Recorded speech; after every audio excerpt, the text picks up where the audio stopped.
నుండి కూడా ప్రత్యక్షమైన దైవం. అందుకే భగవంతుడికి లింగం ఎక్కడిదండి? స్త్రీలింగమా, పురుషలింగమా, నపుంసక లింగమా? ఇవన్నీ మనకు. భగవంతుడికి ఇవేవి లేవు. భగవంతుడికి లింగానికి అతీతుడు, జడానికి అతీతుడు, చైతన్యానికి అతీతుడు, అన్నింటికీ అతీతమైనదే భగవత్తత్వం. ఆయన ఉన్నాడు అనే భావనతో తల దించుకొని సర్వాంతర్యామిగా. అందుకే నీళ్ళల్లో స్నానం చేసేటప్పుడు పుణ్య నదుల్లో క్రమశిక్షణ ఉండాలి. నదుల్లో స్నానం చేసేది విహారం కోసం కాదు. నేను గోవాలో రిసార్ట్లో నేను ఎలా ఎగురుతానో ఈ గోదావరి నదిలో అలానే ఎగురుతాను అంటే తప్పు. ఇక్కడ స్నానం చేసేటప్పుడు సంకల్పం చెప్పుకోవాలి, ఇక్కడ దిగేటప్పుడు ఒక ప్రార్థన చెయ్యాలి. ఎందుకంటే ఇది ఎన్లైట్మెంట్, అది ఎంటర్టైన్మెంట్. మనం ఏం చేశాము అంటే రెండింటినీ మిక్స్ చేశాం.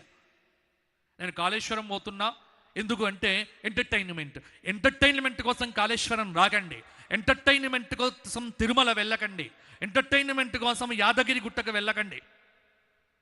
ఎన్లైట్మెంట్ కోసం వెళ్ళే ప్రయత్నం చేయండి. విజ్ఞానాన్ని శోధించడమే అసలు సిసలైన ఆధ్యాత్మికత. గుర్తుపెట్టుకోండి, నీవు బతికున్నంత కాలం నీవు శోధించడమే. సో అన్వేష్టవ్య నిధిధ్యాసితవ్య. జ్ఞానానికి ఎప్పుడు కూడా దానికి ముగింపు లేదు. జ్ఞానాన్వేషణ, సత్యాన్వేషణ, ఈ రెండు ఎప్పుడు చేస్తూనే ఉండాలి.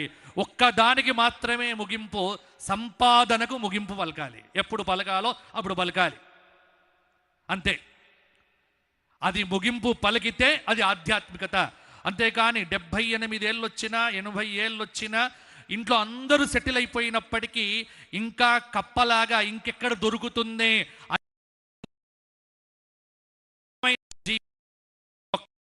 లేదు లేదు పెట్టుకోండి.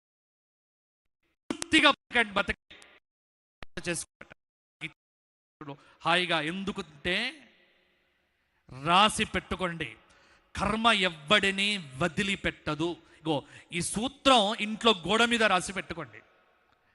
ఎవ్వడిని వదిలిపెట్టదు కర్మ. నీవు ఇప్పుడు చేసిన కర్మకు ఫలితం అనుభవించి తీరవలసిందే. దానికి మినహాయింపులు లేవు. ఐటీజీ ఎగ్జంప్షన్ ఇన్కమ్ ట్యాక్స్ డిపార్ట్మెంట్ ఇస్తుంది, కానీ యమధర్మరాజు డిపార్ట్మెంట్ నో ఎగ్జంప్షన్స్ ఇవ్వదు. ఎందుకంటే నీవు చేసిన కర్మను మరల నీవి పొందటమే నీ జీవితం. ఇది జ్ఞానం. ఎన్ని జన్మలెత్తినా విడిచిపెట్టదు. మరల మాలాంటి వాళ్ళ దగ్గరికి వచ్చి, గురుగారు మా జాతకం ఎలా ఉంది? ప్రతివాడు జాతకమే. జాతకం చెప్పడం వరకే. జాతకాన్ని మార్చగలిగే శక్తి ప్రపంచంలో ఎవ్వరికీ లేదు. మాకు కాదు, ఎవ్వరికీ ఉండదు. గుర్తుపెట్టుకోండి, జాతకాలను మార్చే శక్తి ప్రపంచంలో. అలా ఎవడైనా చెబుతున్నాడంటే వాడిని దూరం పెట్టండి ముందు. జస్ట్ మీరు విజయ డయాగ్నోస్టిక్ సెంటర్కి వెళ్ళి టెస్ట్ చేయించుకుంటే రిజల్ట్ వస్తుందంతే. జాతకం దగ్గరికి వెళ్ళి తెలుసుకుంటే ఉందా లేదా చెబుతుంది తప్పితే ఉన్నదాన్ని మార్చలేము, లేని దాన్ని తీసుకురాలేము. ఎందుకంటే అనుభవించడం వరకు మాత్రమే మన యొక్క జీవన విధానము. అది చెప్పడమే ఆధ్యాత్మిక జ్ఞానము. అది పొందటానికే నిజమైన దేవాలయ దర్శనము. అటువంటి జ్ఞానాన్ని పొందటానికే ఇక్కడికి వచ్చి ఈ క్షేత్ర దర్శనం చేసుకొని ఈ పుష్కరాల్లో పాల్గొని జ్ఞానాన్ని పొందటమే, నీటి జ్ఞానాన్ని పొందటమే పుష్కర విజ్ఞానము. దేవాలయానికి వెళ్ళి దర్శనం చేసుకోవడమే ఆగమశాస్త్ర విజ్ఞానము. అందుకే అక్కడ పనిచేసే అర్చకుడి దగ్గర నుండి ప్రతి ఒక్క సామాన్యుడి దాకా అఖిలాండకోటి బ్రహ్మాండ నాయకుడైనటువంటి భగవన్ దర్శనాన్ని అహరహము అనుభూతి పొందుతూ ఎవడైతే సేవ చేస్తాడో అతడి పేరు మాత్రమే మనం చెప్పుకుంటాము. భగవద్ దర్శనం దొరకదు. ఒక్కసారి ఎప్పుడైనా మీకు వీలైతే మహనీయుల చరిత్రలు చదవండి. టైం బాగా దొరుకుతుంది చాలామందికి. మాకు టైం లేదంటే, మనకు టైం ఉన్నప్పుడల్లా ఇన్స్టాగ్రామ్ ఓపెన్ చేసి రీల్స్ చూస్తూ రియల్ లైఫ్ మర్చిపోయిన ఈ తరానికి ఏం చెప్పలేము. కేవలం రీల్స్ లైఫ్లో బతుకుతాం, రియల్ లైఫ్లో కాదు. రీల్స్ అవసరమే. ఎప్పుడు అవసరం? అది ఎప్పుడు చెయ్యాలో అప్పుడు చెయ్యండి. కానీ పూజ చేస్తున్నప్పుడు లేకపోతే మనం పూర్తిగా కాళేశ్వరుడికి దండం పెట్టినప్పుడు అవసరంలే. ఇప్పుడు ఏమైపోయింది? అదే మనకు ప్రధానం. కాబట్టి ఆధ్యాత్మికంగా ఉండే సమయం ఆధ్యాత్మికంగా ఉండేట్టుగా చేద్దాం. ఆధ్యాత్మికత లేనటువంటి సమయంలో కాస్త ఆనందాన్ని కూడా పొందుదాం. ఈ రెండింటిని సమన్వయం చేస్తేనే మనకు ఆనందము, విజ్ఞానము. కాబట్టి ఇది పుష్కర విజ్ఞానము, ఇది పుష్కర వైభవం. కాబట్టి సందేహాలు మానండి. ఎందుకంటే దీనికి అంత పుష్కర ఉందా, దానికి ఇది ఉందా, ప్రతి వాడికి డౌట్లు. ఈ ప్రశ్నలు ఎందుకు మనకు అవసరంలే. హాయిగా రండి, స్నానం చెయ్యండి. ఏది సత్యమా ఏది అసత్యమా విడిచిపెట్టండి. ఒక్కడి మాత్రం సత్యం ఏమిటి? కాళేశ్వరంలో కాళేశ్వర ముక్తేశ్వరుడు మాత్రం సత్యం. ఇక మిగతావన్నీ అది మనం అసత్యం, ఆయన సత్యం. ఆ సత్యం వైపు పరుగులు తీస్తే సత్యం, జ్ఞానం, అనంతం, బ్రహ్మ, అంతే. అదొక్కడు తెలుసుకుంటే సరిపోతుంది. కావున నీళ్లతో చెలగాటం వద్దు. స్నానం చేసేటప్పుడు సంకల్పంగా చేయండి, దైవీ భావనతో చేయండి. దేవాలయ దర్శనం చేసుకున్నంతసేపు 5 నిమిషాల 2 నిమిషాల ఇన్వాల్వ్ కండి. చిదానంద రూప శివోహం శివోహం. 1 నిమిషమైనా మనస్సు పెట్టి ప్రార్థన చెయ్యండి. మిగతా ఏవి పట్టించుకోకండి. ఇలా మీరు ఆరంభం చేస్తే మన జీవితం తప్పకుండా బాగుపడుతుంది. మన జీవితాలు బాగుపడటానికే మన పెద్దలు చూపిన ఆచార వ్యవహార విశేషమే ఈ పుష్కరాలు. కాబట్టి ఈ సంవత్సరం కాళేశ్వరంలో ఎంతో గొప్పగా ఏర్పాట్లు, కనీవిని రీతిలో ఏర్పాట్లు చేశారు. అంత్య పుష్కరాలకు ఒక ప్రయాగ క్షేత్రంలో కుంభమేళా చూస్తున్నప్పుడు ఏ రకమైన భావన కలిగిందో, ఇప్పుడు కుంభమేళాలోనే ఉన్నామా అన్నంత అద్భుతంగా ఏర్పాటు చేసింది తెలంగాణ రాష్ట్ర ప్రభుత్వము, దేవాదాయ ధర్మాదాయ శాఖ. భక్తుల కోసము చివరికి మేము నడుస్తున్నప్పుడు కూడా ఆ టెంట్ల నుంచి అద్భుతమైన స్ప్రింకిల్ వాటర్, చక్కగా చల్లగా నీళ్లు పడుతున్నాయి. ఇంకా ఇంతకంటే సౌఖ్యం ఏముంటుంది? కాబట్టి ఏర్పాట్లలో ఎక్కడా తగ్గలేదు. కాబట్టి భక్తులందరూ రండి, స్నానాలు చెయ్యండి, కాళేశ్వరుణ్ణి దర్శించుకోండి, చక్కగా భోజనం చెయ్యండి. మీ పిల్లలకు చెప్పండి, మన కులదైవం కాళేశ్వరుడు సంవత్సరానికి ఒక్కసారైనా రావాలి. మన వంశానికి ఈ దేవాలయంతోనే ముడిపడి ఉంది. నీ పుట్టినరోజు జరుపుకోవాలంటే ఇక్కడికి రావాలి, నీకు పుట్టు వెంట్రుకలు తివ్వాలంటే ఈ దేవాలయానికి రావాలి. అలా కొన్ని వేల కుటుంబాలను దేవాలయాలతో ముడిపెట్టిన సంస్కృతి భారతీయ సంస్కృతి.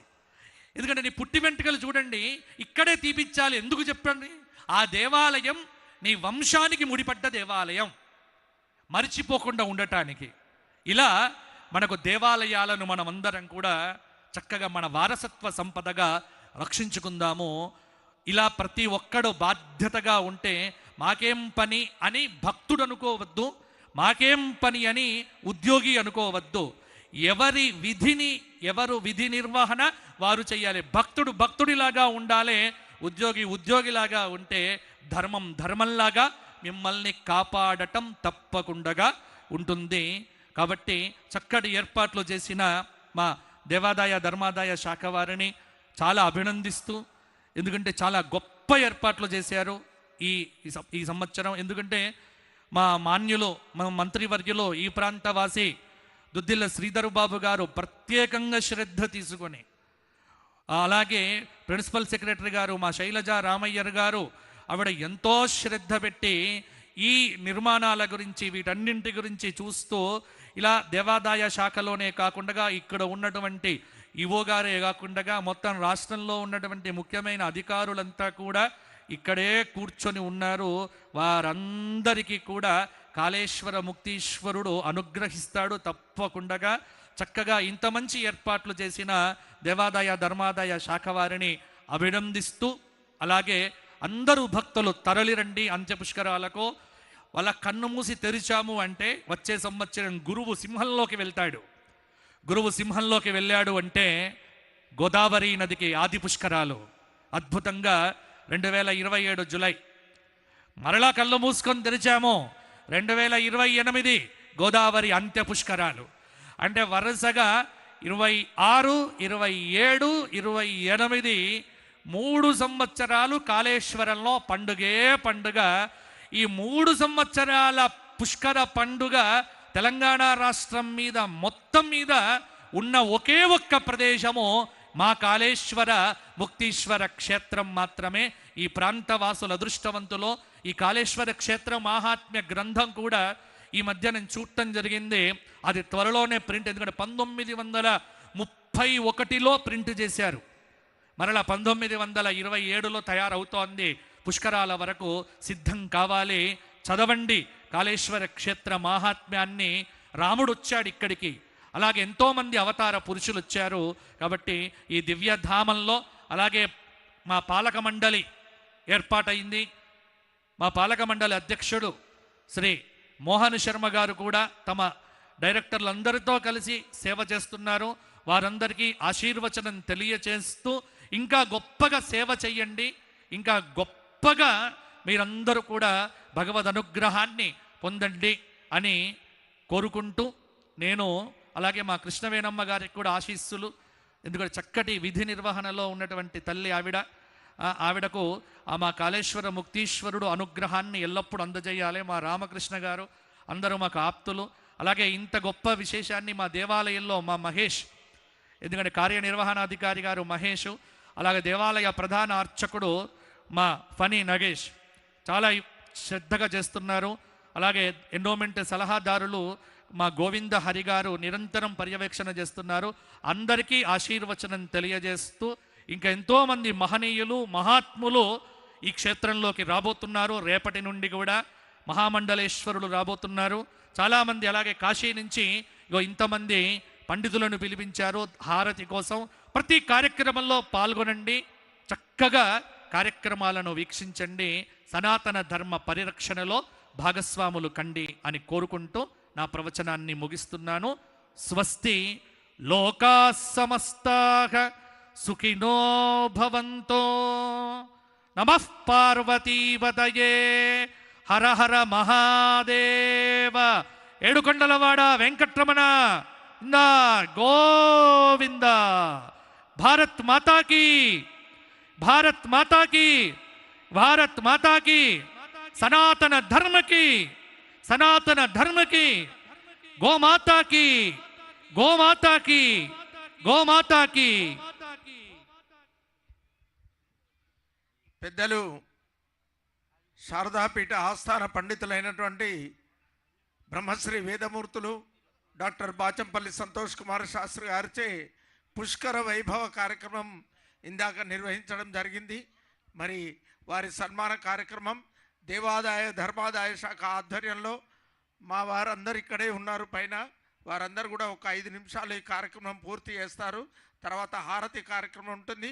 10 గంటల వరకు దేవాలయం ఉంటుంది. ఈ హారతి కార్యక్రమం 7:30 నుంచి 8:30 వరకు. తర్వాత మీరు దేవాలయ దర్శనం చేసుకోవచ్చు. దయచేసి ఒక 2 నిమిషాలు నిశ్శబ్దంగా ఉంటే ఈ సన్మాన కార్యక్రమం పూర్తవుతుంది. ఇప్పుడు పెద్దలు మా ఆర్జేసి గారు ప్రసంగిస్తారు.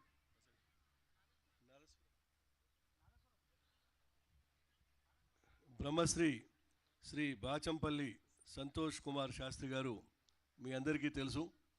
వారికి ఇక్కడ ప్రవచనము చేసిన సందర్భంగా దేవస్థానం తరఫున వారికి చిన్నపాటి సన్మానం ఉంటుంది. ఆ సన్మానాన్ని మా యొక్క అడిషనల్ కమిషనర్